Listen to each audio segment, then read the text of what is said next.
Nabi Musa lahir di Mesir pada saat bayi laki-laki harus dibunuh ketika masa pemerintahan Merneptah, Ramses Akbar, Tutmosis, atau yang disebut dengan Firaun, yang terkenal akan kezalimannya. Karena takut anaknya akan dibunuh, ibu Nabi Musa yang bernama Yukabat meletakkan Nabi Musa di atas peti bayi dan menghanyutkannya ke sungai Nil atas perintah Allah Subhanahu wa Ta'ala. Kakak Nabi Musa pun mengikuti kemana hanyutnya peti bayi itu, dan disitulah keajaiban muncul, karena peti bayi Nabi Musa ditemukan oleh istri Firaun yang bernama Asiyah dan mengangkatnya sebagai anak. Di dalam istana Firaun yang megah, Nabi Musa tumbuh menjadi pemuda tampan, perkasa, dan pemberani. Suatu hari, Nabi Musa memasuki kota Memphis dan membantu seorang dari Bani Israel ketika bertengkar dengan orang Mesir.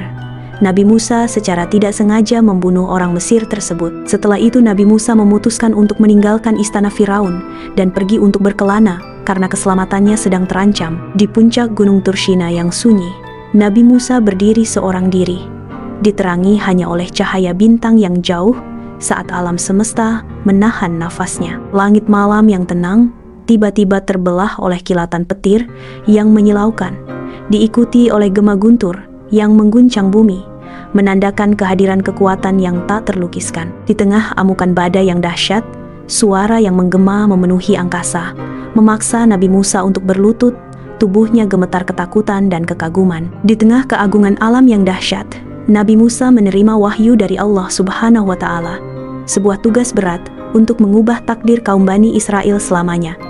Dan Nabi Musa pun kembali ke Mesir untuk dakwahnya. Dakwah Nabi Musa ditentang keras oleh Firaun, membuat Nabi Musa memutuskan untuk berpindah tempat bersama pengikutnya, tapi ternyata mereka dikejar oleh pasukan Firaun yang jumlahnya ada 1 jutaan. Sementara pengikut Nabi Musa hanya 600.000 orang.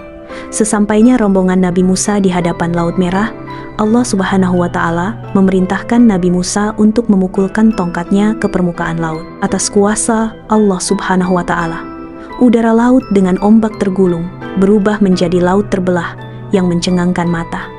Nabi Musa dan rombongannya segera melanjutkan perjalanan hingga tibalah di daratan. Sementara itu, pasukan Firaun mengejar Nabi Musa dan kaumnya ke tengah laut yang terbelah, menciptakan momen dramatis yang penuh ketegangan. Di tengah laut yang terbelah, Allah menyuruh Nabi Musa untuk mengangkat tongkatnya dan memukulkannya kembali ke permukaan laut. Sebuah tindakan yang akan menentukan nasib semua orang yang terlibat. Dengan izin Allah, laut yang tadinya terbelah mulai menyatu kembali, menelan Firaun dan tentaranya dalam gelombang amarah ilahi. Keadilan ilahi ditegakkan saat Firaun dan tentaranya lenyap di bawah ombak, menandai kemenangan Nabi Musa dan kaumnya. Wallahu a'lam bishawab.